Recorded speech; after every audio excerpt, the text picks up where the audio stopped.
On sir. Thank you. Today we will discuss the conversion, and in the last portion of conversion जो धर्मांतरण के अंतिम पायदान पर, इस बात की भी चर्चा करना बहुत जरूरी है कि जो धर्मांतरण होता है वह उस विशेष धर्म को हृदय से मानने के लिए, उसके सिद्धांत को हृदय से मानने के लिए होता है, या धर्म में जो कुछ कमियां हैं किसी विशेष धर्म में, या जो उसको लाभ समझ में आता है, उस लाभ को प्राप्त करने के उद्देश्य से तो धर्मांतरण नहीं हो रहा है। ऐसे ढेर सारे केसेस देखे गए हैं। जैसे मुस्लिम लॉ में एक चीज आप सभी जानते हैं कि Muslim can marry 4 wives at a time. एक मुस्लिम एक ही साथ 4 विवाह कर सकता है। इस्लाम में या मुस्लिम लॉ में यह इलीगल नहीं है, लेकिन हिंदू में ऐसा नहीं कर सकता। हिंदू एक ऐसा नहीं कर सकता, क्रिश्चियन नहीं कर सकता, पारसी नहीं कर सकता, बौद्ध नहीं कर सकता। ऐसा तो नहीं कि कोई व्यक्ति अपने धर्म को छोड़ रहा है और इस्लाम को अख्तियार कर रहा है तो फेथ, डिवोशन, डेडिकेशन इस्लाम के सिद्धांतों का ही हो उसके हृदय में। ऐसा तो नहीं हो किसी वह इस्लाम धर्म के किसी लाभ हेतु वह धर्मांतरण कर रहा है। अगर इस तरह का धर्मांतरण हो रहा है तो वह धर्मांतरण कानून की नजर में गलत है। वह एक प्रकार का चीटिंग माना जाएगा धर्म के साथ, उस विशेष धर्म के साथ जिस धर्म में तुमने प्रवेश किया है। ऐसे ढेर सारे उदाहरण आपके जीवन में आए हैं। जैसे मैं शुरुआती दौर में ये चर्चा कर देना चाह रहा हूं कि जैसे चलचित्र जगत में, फिल्मी दुनिया में, जैसे धर्मेंद्र और हेमा मालिनी, धर्मेंद्र ने अपनी दूसरी शादी की। आपको पता होना चाहिए कि दूसरी शादी कैसे उन्होंने किया हेमा मालिनी के साथ। जब हेमा मालिनी के साथ वो शादी की, वो शादीशुदा थे और उन्होंने पहली पत्नी को नहीं क्या छोड़ा था, डिवोर्स नहीं हुआ था। आपको ये भी बता दें कानूनी दृष्टि से हिंदू मैरिज एक्ट 494 में यह कहा गया है कि कोई भी हिंदू अपनी जीवित पत्नी के रहते हुए दूसरी शादी नहीं करेगा। अगर वो दूसरी शादी करता है बिना विवाह विच्छेद हुए तो यह माना जाएगा वह 494 का अपराध कर रहा है, वह बहुविवाह का अपराध कर रहा है। धर्मेंद्र ने क्या किया? धर्मेंद्र को लगा कि अब उसको शादी करना है हेमा मालिनी से, हेमा मालिनी को शादी करना है धर्मेंद्र से। तो धर्मेंद्र ने क्या किया कि उन्होंने मुस्लिम धर्म अख्तियार किया था। आपको पता होना चाहिए, आप थोड़ा सा इसके बारे में जांच करिए। तो क्या धर्मेंद्र जब मुस्लिम धर्म अख्तियार कर रहे थे तो क्या वह इस्लामिक सिद्धांतों का, ला इलाहा इल्लल्लाह मोहम्मद रसूलुल्लाह के सिद्धांत से पूर्णता जुड़ चुके थे, या दिल से मानते थे, या उस सिद्धांत को मानने के लिए वो तत्पर थे? ऐसा कुछ भी नहीं था। धर्मेंद्र मात्र अपनी शादी को लीगलाइज करने के लिए और इस्लाम में एक व्यवस्था, उस व्यवस्था के तहत लाभ प्राप्त करने के लिए उन्होंने इस्लाम धर्म स्वीकार किया था। ऐसे ही विषयों पर आज हम चर्चा करेंगे, बहुत जरूरी विषय है। और आपको हम बताएंगे प्रिवी काउंसिल से लेकर honourable supreme court of India तक केसेस आए हैं, और उन केसेस में स्पष्ट रूप से बताया गया है इफ द कन्वर्जन, अगर धर्मांतरण का उद्देश्य बोनाफाइड नहीं है, मैलाफाइड है, तो वह कन्वर्जन इलीगल माना जाएगा। मैलाफाइड है मतलब उस धर्म विशेष का लाभ लेने के लिए अगर कोई व्यक्ति धर्मांतरण करता है तो यह माना जाएगा कि वह अवैध है, उसको वह धर्मांतरण अवैध है, वह धर्मांतरण लीगल नहीं माना जाएगा। तो कन्वर्जन का ऑब्जेक्ट होना चाहिए, उद्देश्य होना चाहिए, उस धर्म से के सिद्धांतों को मानने का उद्देश्य होना चाहिए, उस रिलीजन, उस फेथ और डिवोशन होना चाहिए उस धर्म के प्रति जिस धर्म में तुम जा रहे हो। ऐसा नहीं होना चाहिए कि तुम उस धर्म में जा रहे हो, उस धर्म का लाभ लेने के लिए जा रहे हो। तो ऐसे ही एक केस आया था कि अगर if you are going to convert yourself to conversion for the benefit of the Muslim law, then that very conversion can be challenged in court of law. पहला केस था स्किनर वर्सेस ऑडी का case था, 1871 का case है, privy council का बड़ा ही चर्चित case था। इसमें क्या हुआ था? इस केस में हुआ था, एक क्रिश्चियन विडो थी, एक क्रिश्चियन विधवा थी, और उसने एक ऐसे पुरुष के साथ अपना संबंध स्थापित किया था, संसर्ग कर रही थी, कोहैबिटेशन कर रही थी, जो ऑलरेडी मैरिड मेल है, जिसकी ऑलरेडी पत्नी है। ध्यान से सुनिएगा केस का तथ्य क्या।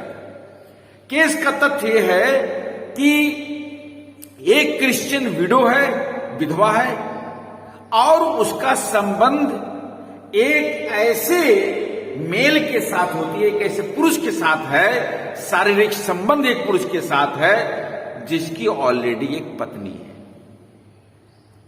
और उसने क्या किया, और ये भी कानून में है, अगर आप की पत्नी है और पत्नी के इतर जाकर आप किसी के साथ संसर्ग करते हैं, कोहैबिटेशन करते हैं, शारीरिक संबंध स्थापित करने का प्रयास करते हैं, तो वह कानून की नजर में अवैध है, वह संबंध अवैध है। ऐसा नहीं करना चाहिए। उसने क्या किया कि इस संबंध को वैधता प्रदान करने के लिए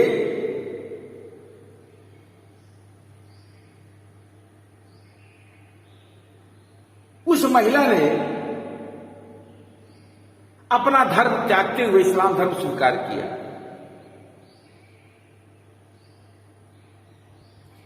और धर्म को जब स्वीकार करती है तो चैलेंज होता है कोर्ट में। उस पति की पत्नी मुकदमा दर्ज करती है कि इन्होंने जो कन्वर्जन किया है, मेरे पति के साथ शादी करने का जो ढोंग रचा है, वह कन्वर्जन ही अवैध है।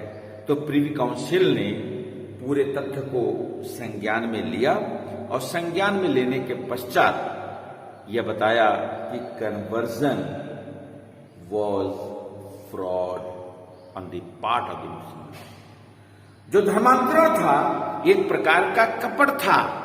कपट किसके साथ था? मुस्लिम विधि के साथ था, इस्लाम के साथ था, उस धर्म विशेष के साथ था जिस धर्म में प्रवेश किया था। पूरी बात समझ में आ गई होगी, तथ्य समझ में आ गया होगा कि क्रिश्चियन विडो एक मेल के साथ शारीरिक संबंध में रहती है, और उस ऐसे मेल के साथ शारीरिक संबंध में रहती है जिसकी ऑलरेडी पत्नी है, जिसकी एक ऑलरेडी विवाहिता औरत है। विवाहिता औरत के रहने के बावजूद भी वह विधवा उस मेल के साथ शारीरिक संबंध में रहती है। और इस संबंध को वैधता प्रदान करने के लिए वे लोग इस्लाम धर्म को स्वीकार करते हैं, अपने आप को धर्मांतरित करते हैं, और जब कोर्ट में यह मुकदमा जाता है तो प्रिवी काउंसिल कहता है it is fraud on the part of the Muslim law. इस कन्वर्जन को हमारा प्रिवी काउंसिल ने सेट असाइड कर दिया, उसको बातिल कर दिया, उसको खत्म कर दिया, कहा यह कन्वर्जन वैध नहीं है, और दोनों के विरुद्ध विधिक कार्रवाई इनिशिएट की गई। दूसरा महत्वपूर्ण केस है Sarla Mudgal versus Union of India.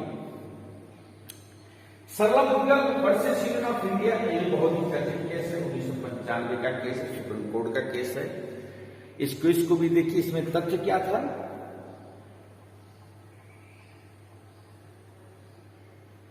इसमें क्या था, एक हिंदू हस्बैंड था, वो अपने आप को इस्लाम धर्म स्वीकार करता है और एक मुस्लिम लड़की के साथ वह विवाह करता है बिना पहली पत्नी को डिवोर्स दिए विवाह विच्छेद की। तथ्य समझ में आ रहा है बेटा, तथ्य समझ में आ रहा है। तथ्य क्या था, एक हिंदू मेल अपनी प्रथम पत्नी को बिना डिवोर्स दिए अपने आप को कन्वर्जन करता है, इस्लाम धर्म स्वीकार करता है और एक मुस्लिम लड़की के साथ विवाह करता है। अपनी प्रथम पत्नी को बिना विवाह विच्छेद किए, और जब प्रथम पत्नी उसके विरुद्ध मुकदमा लाती है तो सुप्रीम कोर्ट भी कहती है that very conversion was mala fide, वह विद्वेषपूर्ण भावना से वह धर्मांतरण था।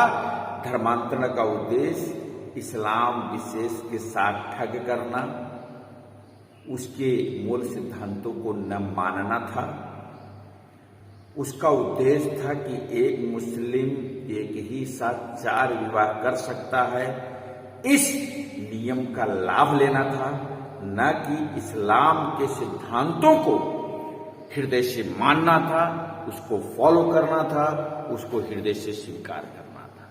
सुप्रीम कोर्ट ने ऐसे कन्वर्जन को भी मेलाफाइड कहा और ये भी कहा it is mala fide on the part of the Islam as a whole religion, Islam as a whole religion.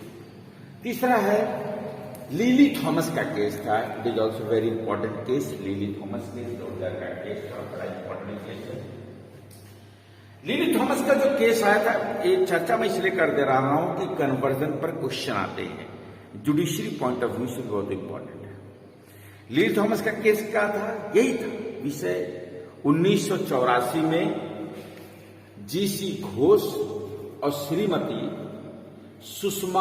Sushmita Ghosh के बीच शादी होती है। 1984 में दोनों के बीच शादी होती है, जीसी घोष और Sushmita Ghosh.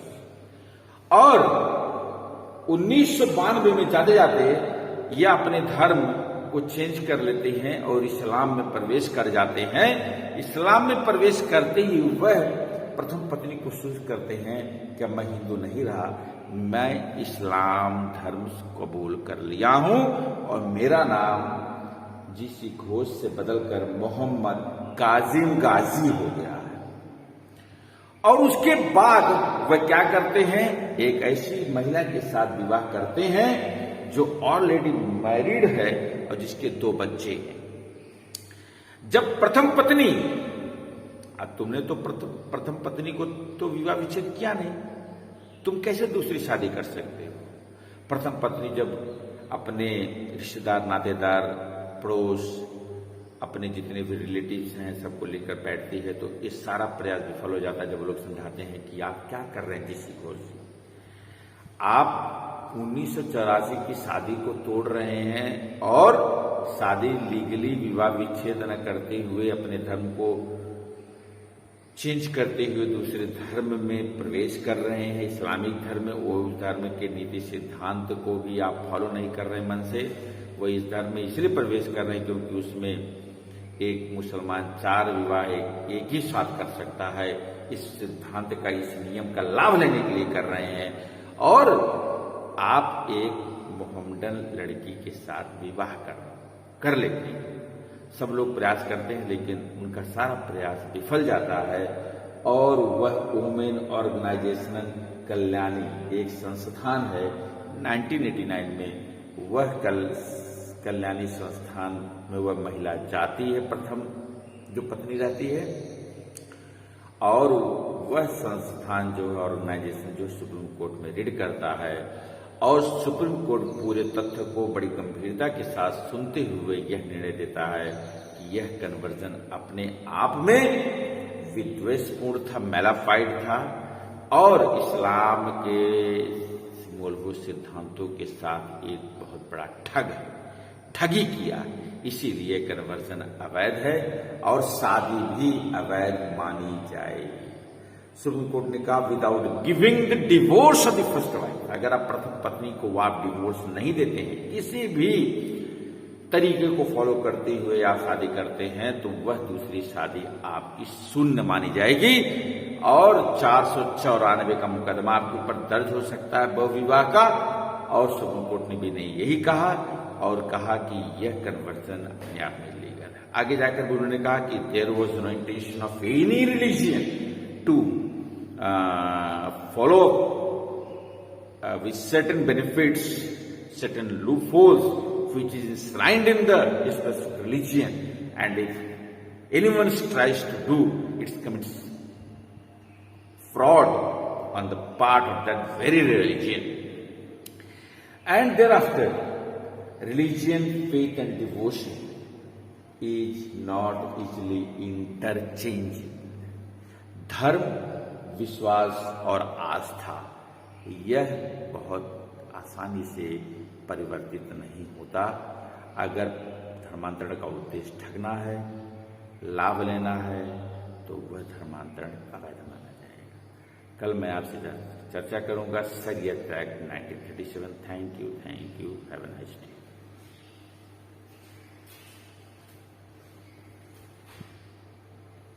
Human rights are basic rights and freedoms that belong to every person in the world from birth until death. From until death, they can never be taken away. वो कभी ली नहीं जा सकती। Although they can sometimes be restricted. For example, if a person breaks the law or national securities. क्या मतलब है? They can break, they can never be taken away. इसे कभी भी वापस नहीं लिया जा सकता। मानवाधिकार जब किसी भी व्यक्ति को जन्म से प्राप्त हो जाता है तो उसे वापस नहीं लिया जा सकता है। उसको वापस लेने की प्रक्रिया जो है वह प्रक्रिया ये है, they can sometimes be restricted, इस पर प्रतिबंध दिए गए हैं। For example, if a person breaks the law, अगर कोई भी कानून तोड़ता है और नेशनल सिक्योरिटीज और राष्ट्रीय सुरक्षा को वो भंग करता है। The basic human rights are right to life, right to dignity, fair, equality, respect and independence. And today we have to discuss meaning and definition of human right, object of human right, object of human right, object of human right, sources of human right, kinds of human right, concept of human right. And we have to discuss that in which section the human right has been discussed. There are some definitions from different jurists according to Susan Moller-Skin. According to Susan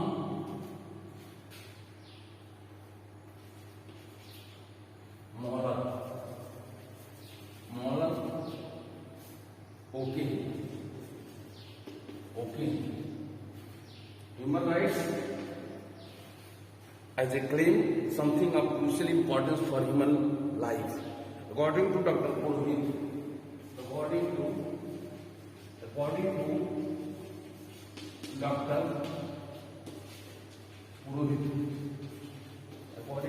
Purohit, human rights are the basic value which underlie and human being born in any part of the world are equal in dignity and right.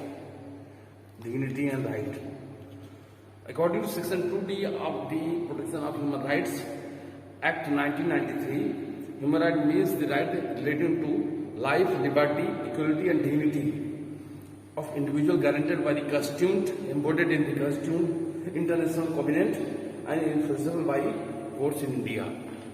अब देखिए, आपको इस पर ध्यान देने की जरूरत है कि मानवाधिकार मानव के लिए बनाया गया है और इसकी उत्पत्ति 1993 में सेक्शन 2D में दी गई है। मानवाधिकार मानव के जीवन को सुरक्षित करने के लिए तथा उसे अग्रसर करने के लिए यह कार्य करता है। हर क्षेत्र में मानव कैसे दिन पर दिन धीरे धीरे अग्रसर हो और अपने लक्ष्य को प्राप्त करने में सफल हो। जैसे आपको पता होना चाहिए मैंने अपने प्रीवियस लेक्चर में बताया था कि in ancient days the human right is deteriorating their rights. ये जो है अपने अधिकारों को गिराने का काम करती थी। ह्यूमन राइट होते हुए भी कुछ ऐसी स्थितियां उत्पन्न हो जाती थी जिससे मानव का अधिकार सुरक्षित नहीं था। अब देखिए, there are human rights classifications, there are different classifications which have been given in our human rights book and have been, these things are civil and political rights, economic, social and cultural rights, negative right, positive right, first generation right, second generation right, third generation right। अब आपको बताना है civil and political right है क्या।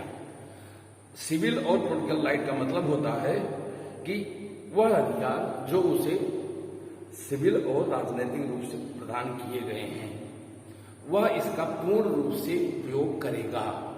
जैसे political rights means वो अधिकार जो उसे भारतीय संविधान में भी दिए गए हैं और हमारे मानव अधिकार में दिए गए हैं।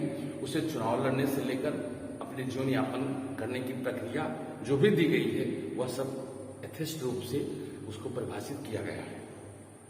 Economic, social and cultural rights, आर्थिक, सामाजिक और राजनीतिक, सांस्कृतिक अधिकार दिए गए हैं। अब देखिए, every person have a right to roads to justice. हर व्यक्ति का ये अधिकार बनता है कि अपने पथ को प्रशस्त करे न्याय की तरफ, और न्याय तब मिलेगा जब मानवाधिकार उसका पूर्ण रूप से उसमें किसी की भागीदारी नहीं होगी, किसी का दखल नहीं होगा। अगर किसी का दखल होता है तो मानवाधिकार के साथ अन्याय होगा। आपको पता होना चाहिए कि इकोनॉमिक, सोशल, आर्थिक, सोशल, सामाजिक, कल्चरल राइट्स ये सब उसे प्रदान किए गए हैं। इन अधिकारों के माध्यम से मानव अधिकार फलता और फूलता है। निगेटिव राइट्स, पॉजिटिव राइट्स, आपको पता होना चाहिए कि जो भी कानून बनता है उसके दो राइट्स होते हैं, निगेटिव और पॉजिटिव। अगर आप उस कानून के विपरीत कार्य करेंगे तो वो निगेटिव होगा, और अगर वह आप उसके पॉजिटिव कार्य करेंगे तो पॉजिटिव होगा। इसीलिए निगेटिव और पॉजिटिव की बात कही गई है। अब देखिए, मानवाधिकार हमारे बीच आया, और मानवाधिकार आने के बाद constitution of USA 1787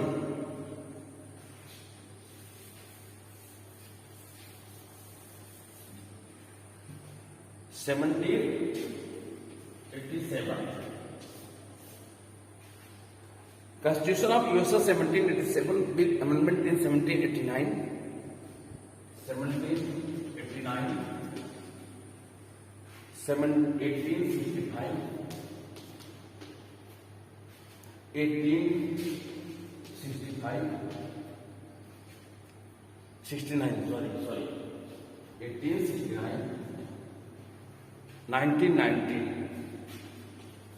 1990. It specified a number of fundamental rights of man.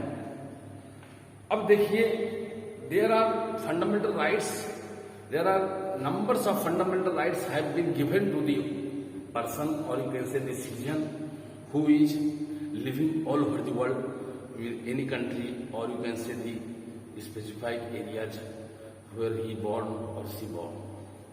The French Declaration 1789.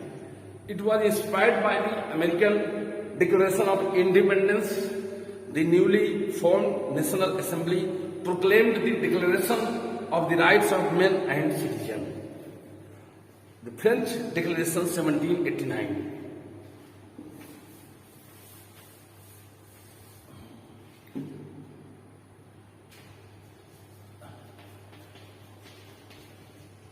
The French Declaration 1789. It was inspired by the American Declaration of Independence. स्वतंत्रता प्राप्ति के बाद जब अमेरिका स्वतंत्र हुआ तब यह उसे डिक्लेयर किया गया। The newly formed National Assembly proclaimed the Declaration of the Rights of Men and Citizens. The Bill of Rights 1689.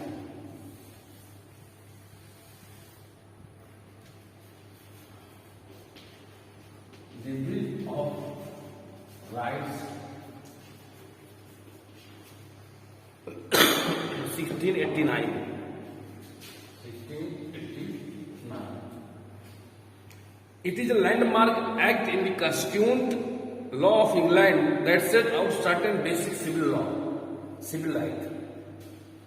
It is a landmark act in the constituent law of England that set out certain basic civil right. These certain basic civil rights have been given to the under the Bill of Rights 1689 to the people, for the people, and by the people. And the next one is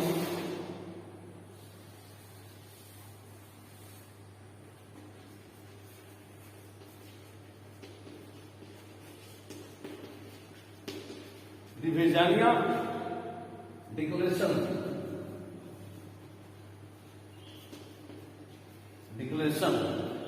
1776. This declaration specified a number of fundamental rights of man. Virginia Declaration 1776. The Virginia Declaration rights affirm that all men are by nature equally free and independent, have certain inherent right. अब देखिए Virginia में वही चीज कही गई जो मानवाधिकार में कही गई है। वर्जीनिया में 1776 में वही बात आई जो मानवाधिकार में कहा गया कि there are different human rights which have been given to the citizen और you can say the child from the beginning of a born period.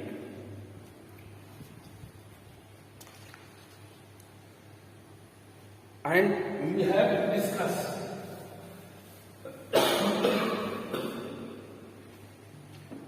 Magna Carta. Magna Carta. Magna Carta is also known as Great Charter of the Right agreed to by King John as England on 1215 to make peace between the unpopular king and a group people. It promised protection of church right. The Magna Carta is such a right which was given to the right to the church right under King John as England on 1215 to make a peace between the unpopular king and a group of people. It promised the protection of church right. This right has been given to the church peoples who are within the area of church. They are living in the church. They are related to the church. Petition of Right 1628.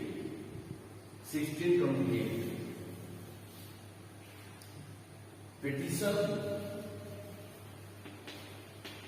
of Right 1628. Petition of Rights 1628. A statement of civil liberties sent the English Parliament of Charles I. Human rights were impregnated and enhanced the petition. Collective right. There have been given some collective rights, which rights are to be very much important for the human being and the citizens who are living in any country, or you can say all over the world. Individuals are also members of such groups or communities, and state therefore international law not recognizes inalienable right of individual but also recognizes again collective rights. अब देखिए आपको क्या क्या अधिकार मानवाधिकार के अंतर्गत मिलता है। Right to self determination, right to peace and development and economic and social rights, These rights refer to economic, social rights which are considered to have been originated in Asian Revolution of 1917 and in the Paris Peace Conference of 1919. These rights recognizes you food, clothes, house and adequate standard of living and freedom from hunger, etc. Civil and political rights. Right contained in the Covenant civil and political come under this category and see their origin in 13th century in the Magna Carta. Right to life, liberty, right to privacy, right to freedom, freedom from inhuman treatment. Civil and political rights, economic and social rights, collective rights.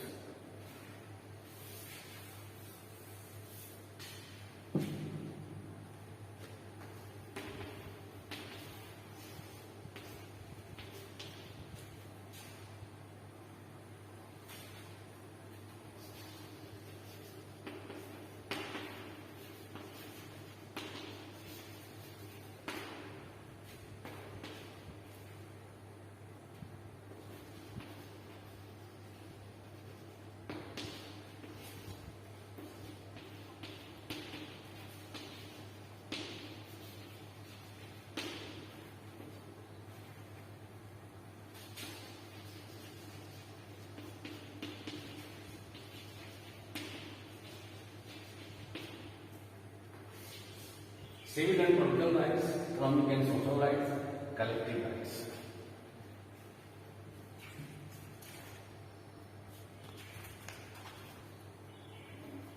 Universal Declaration of Human Rights, international treaties and covenants, international custom, judicial decisions, official documents. To protect human being, to develop individual self-respect, to value human dignity, to promote respect, understanding and appreciation of diversity, to promote democracy, social justice and friendship among people and nation. अब देखिए, आपको ये जानना जरूरी है कि मानवाधिकार की परिभाषा, उसकी उत्पत्ति और उसके विकास। अब आपके बीच एक प्रश्न आ रहा होगा, define human rights, define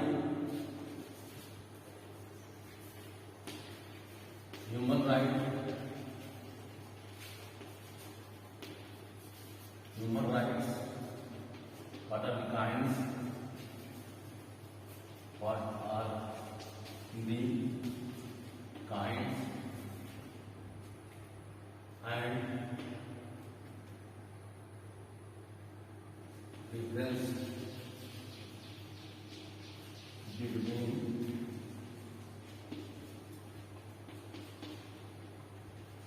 human rights and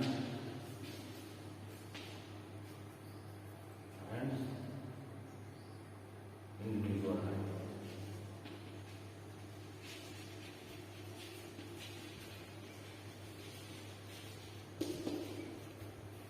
अब देखिए, मानवाधिकार के बारे में आपको होना चाहिए कि जो यथास्थिति मानवाधिकार की उस समय थी, आज वो स्थिति नहीं है। आज स्थिति यथेष्ट है। आज भय और भूख तथा अन्य सामाजिक कुरीतियों को मिटाने के लिए मानवाधिकार कार्य करता है। मानवाधिकार में वो सब सारी चीजें आती हैं जो मानव के बौद्धिक विकास, उसके क्षेत्र, उसकी जीवन की शैली बदलने में जो भी कार्य आते हैं, उन सब का प्रयोग होता है। Thanks all of you today, all of you.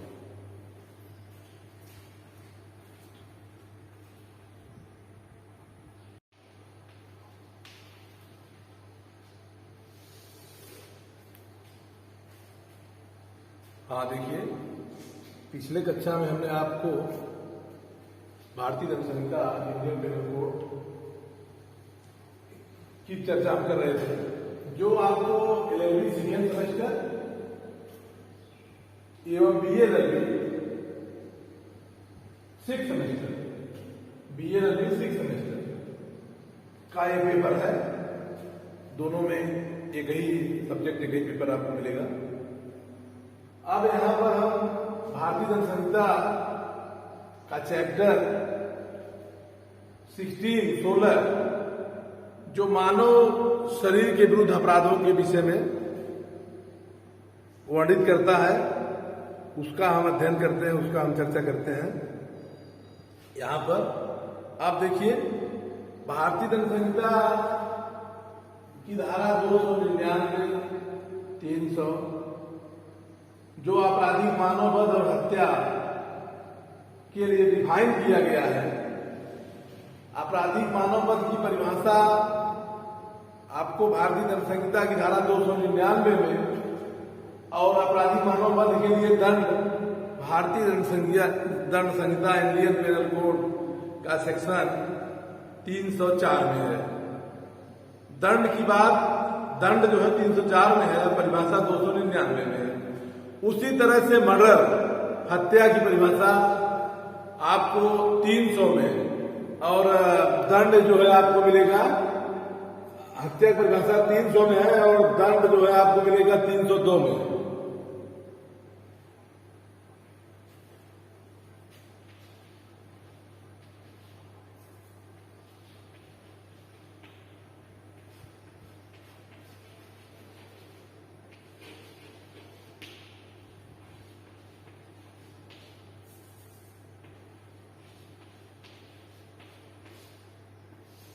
Murder, हत्या। अब आपको इसके पहले हमने आपको भारतीय दंड संहिता का जो चैप्टर 5 है जनरल रिसेप्शन, उसके पर चर्चा हम किए थे।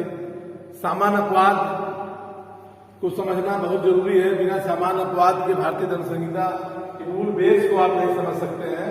तो सामान्य अपवाद हमने आपको बताया था कि धारा सेक्शन जो है, सेक्शन 76 से 176 उन बातों का उल्लेख किया गया है कि जो क्राइम कोई करेगा उस क्राइम में उसको एग्जेम्प्टेड किया गया है, छूट दिया गया है, कंडीशन ऐसी है, परिस्थितियां ऐसी हैं। तो अब उसमें आपको मिलेगा सेक्शन 100 और 103, सेक्शन 100 और सेक्शन 103, ये दो सेक्शन जो है, ये दो धाराएं भारतीय दंड संहिता की धारा 299 और 300 में उपबंधित प्रावधानों के अंतर्गत हमें उपबंधित किए गए हैं, मिलते हैं। तो हम पहले इसकी चर्चा करते हैं कि आपराधिक मानववध के विषय में हम आप चर्चा करते हैं। अब हम देखते हैं कि माफी योग्य आपराधिक मानववध क्या है। हम देखते हैं कुछ अपराध भारतीय दंड संहिता में ऐसे हैं जो कि एक्सक्यूजेज है, क्षमा योग्य है। कुछ अपराध भारतीय दंड संहिता में सामान्य अपवाद में बताए गए हैं कि जो अपराध होने के बाद भी क्षमा योग्य है। क्षमा योग्य धाराएं जैसे हमने बताया था आपको 80, 82, 83, 84, 85, 88 और 92, ये उन धाराओं, उन बातों का उल्लेख करता है कि कोई क्राइम करता है तो उसको क्षमा, इन ऐसी कंडीशन, ऐसी परिस्थितियां हैं, ऐसी दशाएं हैं कि उस अपराध में उसको दंड नहीं मिलेगा, उनके एग्जेम्प्टेड कर दिया गया है, एक्सक्यूजेज है, क्षम्य योग्य है।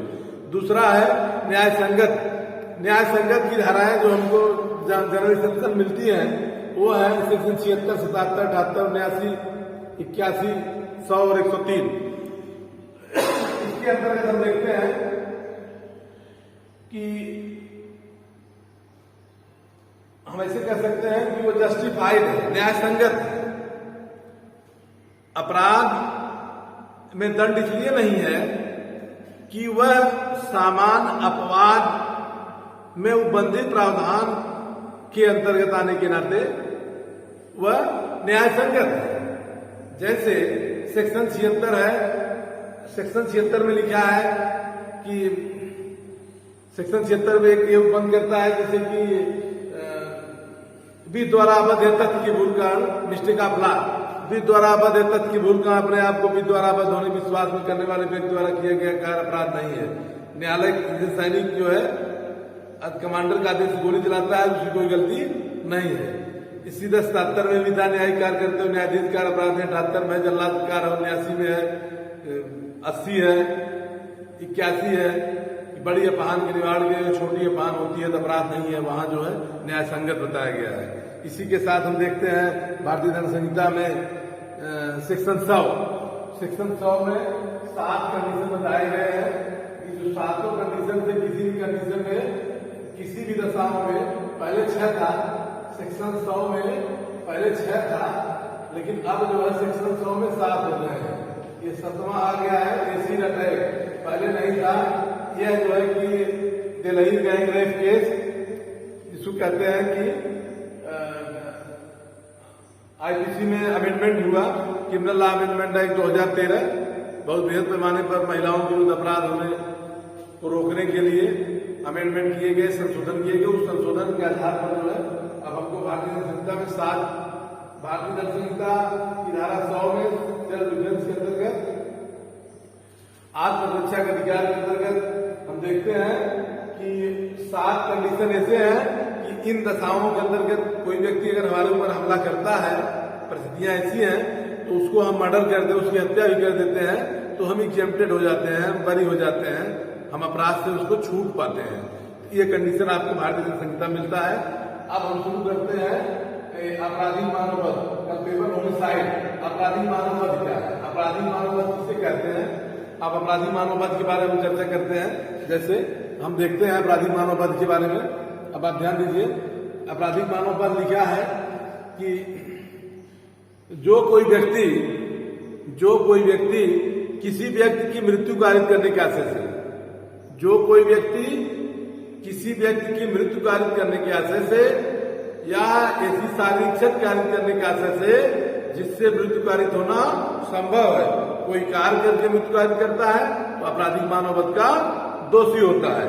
इसमें लिखा कि इसमें वर्णन किया गया है कि जो कोई व्यक्ति किसी व्यक्ति मृत्यु कारित करने के आशय से, व्यक्ति कैसा है?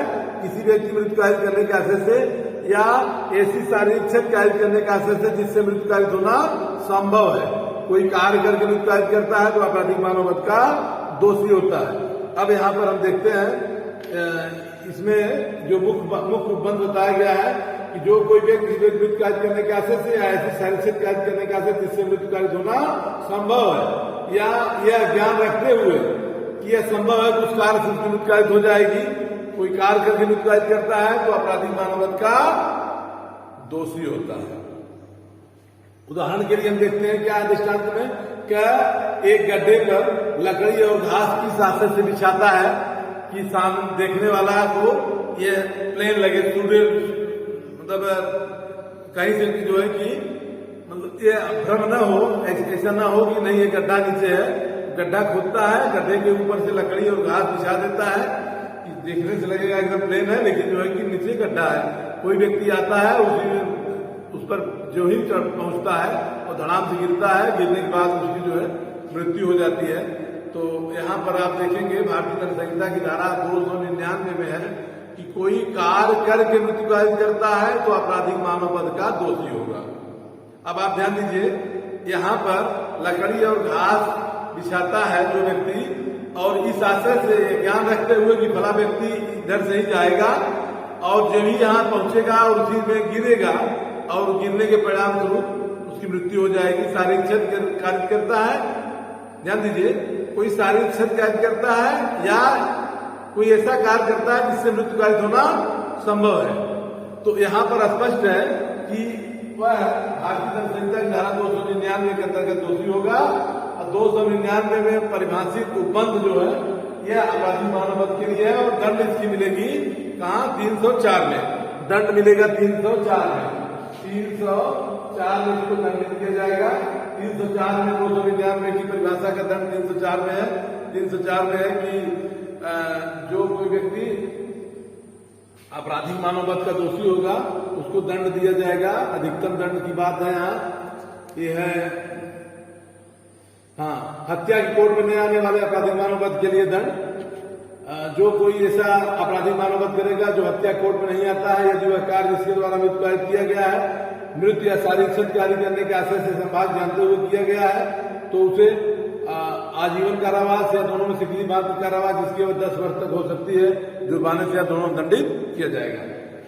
304 लिखा गया है, जो कोई व्यक्ति किसी व्यक्ति मृत्यु कारित करने के आशय से कोई शारीरिक क्षति कारित करता है, इंटेंशन उसका क्या है, मृत्युकारी करने का आशय है जिससे उस इंजरी से उस व्यक्ति की मृत्युकारी हो जाए, मृत्युकारी करने का आशय से करता है। तो यहाँ पर 304 में उसको जो है सजा मिलेगी, आजीवन कारावास हो सकता है अथवा 10 साल से कम की सजा नहीं होगी। इसमें मतलब 299 की व्यवस्था में जो दंड है 304 में है वह आजीवन कारावास व 10 ईयर की हो सकती है। दूसरा दृष्टांत हम देखते हैं, क्या यह जानता है यह एक झाड़ी में छिपा हुआ है। क्या नामक व्यक्ति इस बात को जानता है कि यह नामक व्यक्ति एक झाड़ी में छिपा है, लेकिन स नामक व्यक्ति नहीं जानता है कोई झाड़ी में छिपा है। क्या हम ऐसे कर सकते हैं, ए बी सी। ए नामक व्यक्ति यह जानता है कि बी नामक व्यक्ति झाड़ी में छिपा है, लेकिन सी नहीं जानता है। सी को ए कहता है कि इस झाड़ी में भालू गया है या कोई जंगली जानवर गया है और उस पर गोली चलाई है। ए के कहने पर सी झाड़ी में गोली चलाता है जहां बी बैठा हुआ है और गोली बी को लग जाती है, बी की मृत्यु हो जाती है। यहां पर भारतीय दंड संहिता की धारा 299 में है, यह ज्ञान रखते हुए जानते हुए कोई कार्य करके अपराधी कोई कार्य करके जो कोई व्यक्ति मृत्युकारी करने के आशय से या ऐसी शारीरिक क्षति कार्य करने के आशय जिससे मृत्युकारी होना संभव है, यह ज्ञान रखते हुए कोई कार्य करके मृत्युकारी करता अपराधी मानववध का दोषी होगा। यहां पर जो व्यक्ति ये सी नहीं जानता है कौन छिपा है, सी को अपराधी मानववध के लिए दोषी किया जाएगा और ए को हत्या के लिए। यह इसको जो है 299 इसको 299 में प्रकाशित जाएगा, इसको 300 मतलब ए हत्या के लिए दोषी माना जाएगा, उसका कार्य करा रहा है। बी भले ही अपराधी मानववध के लिए दोषी हो, हत्या के लिए न हो, लेकिन ए दोषी है।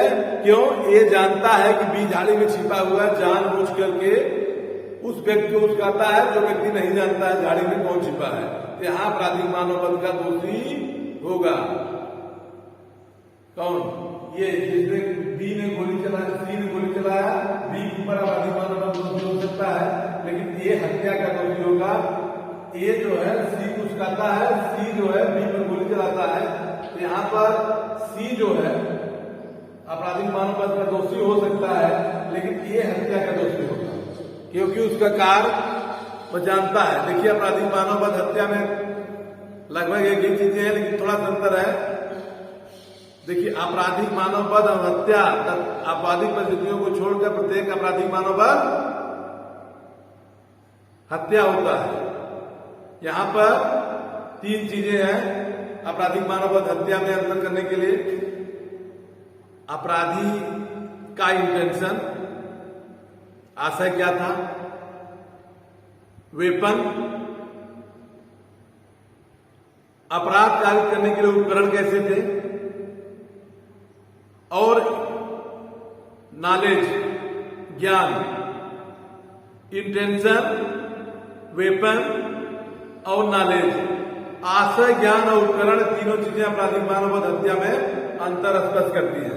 इसके लिए स्पष्टीकरण हम देखते हैं कि जैसे ध्यान दीजिए कि वह व्यक्ति जो किसी दूसरे व्यक्ति को जो किसी विकार, रोग या अंग सैथिक से ग्रस्त है, शारीरिक क्षति कारित करने के आशय से तद्वारा दूसरे व्यक्ति मृत्यु त्वरित कर देता है, तो वह मृत्यु कारित करता है समझा जाएगा। ध्यान दीजिए जैसे इसमें यह है अपराधी मानववध में हत्या में कि ए नामक व्यक्ति जानता है कि सी नामक व्यक्ति शारीरिक रूप से कमजोर है या उसकी किडनी खराब है या फेफड़ा खराब है या उसको एक घूसा अगर मार दिया जाए तो मरने की संभावना प्रबल होगी। लेकिन बी नामक व्यक्ति नहीं जानता है कि वह व्यक्ति बीमार है, बी नहीं जानता। ये जो है बी घूस खाता है, किसी को मारो एक घूसा और उसी के सपोज करिए उसके हृदय पर या उसके पेट में जहां भी ऐसी परिस्थितियां हैं उससे मृत बनने की संभावना उसकी ऑपरेशन कर रहा है, तो ये जो है बी घूस खाता है कि तू सी को मारो। एक के उसकाने से बी सी को मार देता है, एक घूसा और सी उसमें मर जाता है, तो यहाँ बी को आपराधिक मानव वध के लिए दोषी ठहराया जाएगा। बी आपराधिक मानव वध के लिए दोषी होगा और ए हत्या के लिए दोषी होगा। क्यों? भले वो नहीं किया है काम, लेकिन वह ऐसा नॉलेज, ऐसा ज्ञान रखता है कि उस नॉलेज और ज्ञान के अनुसार वह आपराधिक मानव वध करता है, वह कार्य करता है, कार्य का परिणाम है वो व्यक्ति तत्काल मर जाता है।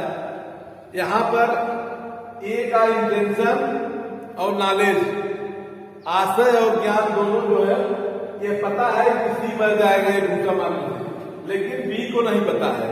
सामान्य परिकल्पना का व्यक्ति आशा नहीं कर सकता किसी के एक घूसा मारा जाए तो मर जाएगा, लेकिन जो व्यक्ति जानता है कि इस व्यक्ति को अगर जरा से भी टच किया जाएगा, मारा जाएगा, इसके शारीरिक बनावट इस तरह से है, परिस्थितियां ऐसी है कि मर जाएगा, तो वहां वह हत्या का दोषी हो जाएगा।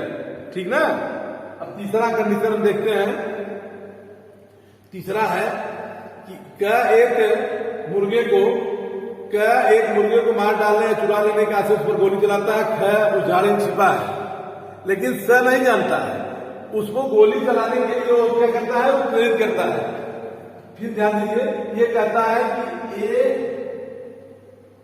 एक मुर्गे को चुरा लेने के लिए झाड़ी में गोली चलाने के लिए बी घूस करता है, और वहां पर जो है कि मुर्गा न होकर बल्कि सी नामक व्यक्ति है जिसने उसकाया गोली चलाने के लिए, वह हत्या का दोषी होगा, और जो गोली चलाया वह आपराधिक मानव वध का दोषी होगा। अर्थात ध्यान दीजिए, जिसने गोली चलाया, गोली चलाने की प्रेरित करता है ऐसे व्यक्ति को जो व्यक्ति नहीं जानता है झाड़ी में क्या है, और वह विश्वास कराता है इस झाड़ी में कोई जंगली जानवर गया है, तो वह हत्या का दोषी होगा जिसने उसकाया। लेकिन जो गोली चलाया वह आपराधिक मानव वध का दोषी होगा।